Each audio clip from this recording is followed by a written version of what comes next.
টিনা, আমি কাজে যাচ্ছি রে মা, তুই বাড়িতেই থাকিস, এদিকে ওদিকে কোথাও যাস না কেমন? আমি তাড়াতাড়ি ফিরে আসবো। মা, আমার না খুব আখ খেতে ইচ্ছে করেছে। তুমি বাড়িতে ফেরার পথে আমার জন্য একটু আখ নিয়ে এসো।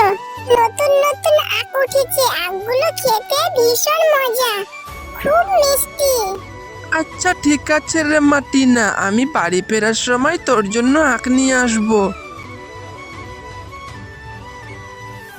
কিরে শিফা, রোজ রোজ কাজে দেরি করে আসিস কেন?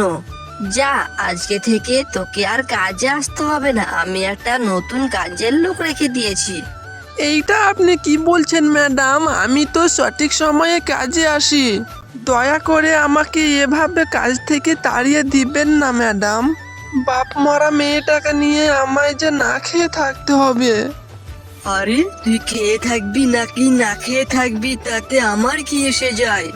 আমি নতুন কাজের লোক তোর চেয়ে কম বেতনে রেখেছি, তুই এখন এখান থেকে যা তো।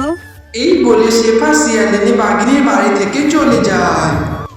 ম্যাডাম যে কাজ থেকে তাড়িয়ে দিল, এখন যে কোথায় কাজ খুঁজে পায়? তাছাড়া মেয়েটাও যে আখ খেতে চেয়েছে, আমি বরং বাজার থেকে আখ কিনে নিয়ে বাড়ি যাই। এই বলে শেফা শিয়ালিনী বাজার থেকে আখ নিয়ে বাড়িতে যায়। মা, তুমি আমার জন্য সত্যি সত্যি বাজার থেকে আখ কিনে নিয়ে এসেছো, কি মজা! এখন থেকে আমি মজা করে আখ খাবো। মা, তোমার মনটা এত খারাপ কেন মা? এখন থেকে চুপচাপ আছো, কথা বলছো না যে? মা টিনা, এখন থেকে যে আমার কাজটা আর নাই মা, ম্যাডাম যে আমাকে কাজে যেতে বারণ করেছে, সে নাকি সস্তায় ভালো একটি কাজের লোক পেয়েছে, এখন যে আমাদের না খেয়ে থাকতে হবে। মা, তুমি চিন্তা করো না, তুমি যে আখগুলো এনেছো এইগুলো আমাদের বাড়ির পাশে জমিতে কেটে কেটে রোপণ করে দিই, তারপর দেখা যাবে সেখান থেকে অনেক আখ হয়েছে। এরপরে আমরা সেখান থেকে আখগুলো বিক্রি করতে পারবো মা। হ্যাঁ রে মা টিনা, তুই ঠিক বলেছিস, তাহলে চল আমরা এখন থেকে আখগুলো আমাদের বাড়ির পাশে জমিতে রোপণ করে দিই। হ্যাঁ মা, এখনই চলো তাহলে আমরা এই আখ দুটো ছোট ছোট করে জমিটিতে রোপণ করে দিই। এরপর তারা মা মেয়ে আখ দুটি জমিতে রোপণ করে দেয়, আর প্রতিদিন আখগুলো যত্ন করতে থাকে। মা, ও মা, দেখো না বাইরে কি সুন্দর বৃষ্টি হচ্ছে। কাল থেকে আমাদেরকে আর কষ্ট করে আখ খেতে পানি দিতে হবে না, তাই না মা? আমাদের আখগুলো এত পানিতে এমনিতেই অনেক ভালো হবে, আর তাড়াতাড়ি আখগুলো বড় হয়ে যাবে। হ্যাঁ রে মা, এভাবে এত বৃষ্টি হতে থাকলে আমাদের আখগুলো খুব বড় হয়ে যাবে, আর বাজারে বিক্রিও করা হবে। হ্যাঁ মা, আর আমিও রোজ রোজ আখ খেতে পাবো, আর তোমার কাছে আখ কিনে দেওয়ার জন্য বায়না ধরবো না। আচ্ছা ঠিক আছে রে মা, তোর যত ইচ্ছে ততই আখ খাস, এখন অনেক রাত হয়েছে, আর রাত জাগতে হবে না, এখন ঘুমিয়ে পড়। দেখেছো মা, আমাদের আখগুলো কত বড় বড় হয়ে গিয়েছে।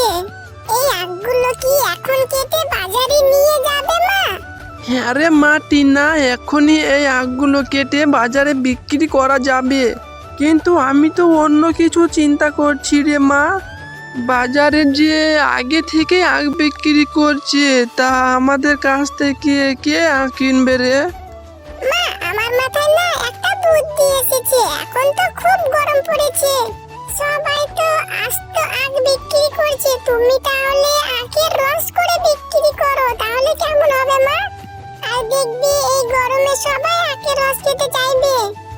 হ্যাঁ রে টিনা, তোর মাথায় অনেক বুদ্ধি, তোর বুদ্ধির প্রশংসা করতেই হয়। এবার আখগুলো কেটে বাজারে রস করতে বিক্রি করতে নিয়ে যায়। এরপর শিপা শিয়ালিনী আখগুলো কেটে বাজারে জুস করে বিক্রি করতে থাকে। আসুন আসুন দাদারা দিদিরা, এই গরমের মধ্যে আখের রস খেয়ে পানটা জুড়িয়ে নিন। আরে আরে, শেফা শিয়ালিনী এতগুলো আখ কোথায় পেলো? আবার দেখছি আখের রস করেও বিক্রি করছে। না না, ওকে কিছুতেই আখের ব্যবসা করতে দেওয়া যাবে না। একদিকে শেফাশিয়ালিনীর সমস্ত আখ বিক্রি হতে থাকে আর একদিকে বাগমামার দোকানে কোনো ক্রেতাই আসে না। আরে শেফা ভাবি, আপনার আখের রসগুলো ভারী মিষ্টি। কাল আবার আসবো আখের রস খেতে। ওগো, তোমার কি হয়েছে গো? এভাবে মন খারাপ করে বসে আছো যে? তা আজকে বাজার নিয়ে আসনি? বেচা কেনা কেমন হয়েছে? আরে গিন্নি, তোমাকে যে কি বলবো, ইদানিং তো আমার কোনো বেচা কেনাই হচ্ছে না। ওই ছোট লোক শেফাশিয়ালিনী কোথা থেকে যেন আখ নিয়ে এসে বিক্রি করছে, আমার দোকানে একটা ক্রেতাও আসে না। ও, এই ব্যাপার? তা তুমি কোনো চিন্তা করো না গো, আজকে শেফার আখের জমিতে গিয়ে সব আখ কেটে নিয়ে আসবো। এরপর বাঘিনী রাত্রের বেলা শেফাশিয়ালিনীর জমি থেকে সমস্ত আখ কেটে নিয়ে আসে। মা, আমাদের এই জমি থেকে আখগুলো কি এভাবে কেটে নিয়ে গেল মা? হ্যাঁ রে টিনা, তাই তো দেখছি। এই ধরনের কাজ কে করতে পারলো রে? এখন যে আমাদের না খেয়ে থাকতে হবে এবার। আচ্ছা মা, এই আখগুলো যারা চুরি করেছে তারা তো আবার আসবে বাকি আখগুলো চুরি করতে। চলো বাকি আখগুলো বাড়িতে নিয়ে গিয়ে বাজারে রস করে বিক্রি করে আসো।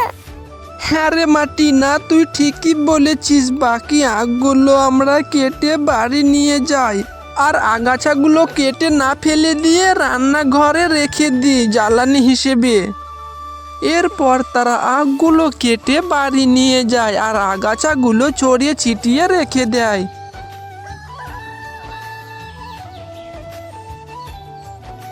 আরে, এই রান্নাঘরে এত সুন্দর আখ হলো কিভাবে? টিনা, মা টিনা, তাড়াতাড়ি এদিকে আয়। আরে মা, আমাদের এই রান্নাঘরে এত সুন্দর বড় বড় আখ কোথা থেকে এলো? কালকে যে আগাছাগুলো ফেলে রেখেছিলাম সেখান থেকে কি এত সুন্দর আখ হয়েছে? হ্যাঁ রে মা, তাই তো দেখছি। নিশ্চয় আল্লাহ আমাদের ওপর দয়া করেছে, যার জন্য এই আখগুলির আগাছা থেকে এত সুন্দর আখ হয়েছে। ভালোই হয়েছে মা, এখন থেকে তুমি রান্নাঘরে রান্না করবে আর আখগুলো পাহারা দিতে পারবে। চোর তাহলে এবার আখগুলো চুরি করতে পারবে না। পরের দিন শেফাশিয়ালিনী আবার আখগুলো বাজারে বিক্রি করতে নিয়ে যায় আর সেগুলো দেখে বাঘমামা হিংসায় জ্বলতে থাকে। ওগো, তুমি চিন্তা করো না, আজ ওদের সমস্ত আখ কেটে নিয়ে আসবো। এর আগে তো জমিতে কিছু আখ রেখে এসেছিলাম, আজ আমি গিয়ে ওদের সমস্ত আখ নিয়ে আসবো। ও, এই ব্যাপার। আখগুলো তাহলে রান্নাঘরে রোপণ করেছে। আজই সমস্ত আখ আমি কেটে সাবার করে দেব। ওরে বাবা রে, ওরে মারে, এ কি হলো আমার? আমার দেখছি কারেন্টের শর্ট লেগেছে। কে আছো, আমাকে বাঁচাও। হ্যালো বন্ধুরা, গল্পটি ভালো লেগে থাকলে চ্যানেলটি সাবস্ক্রাইব করে দেবেন এবং পাশে থাকা বেল আইকনে প্রেস করে আমার পাশেই থাকবেন।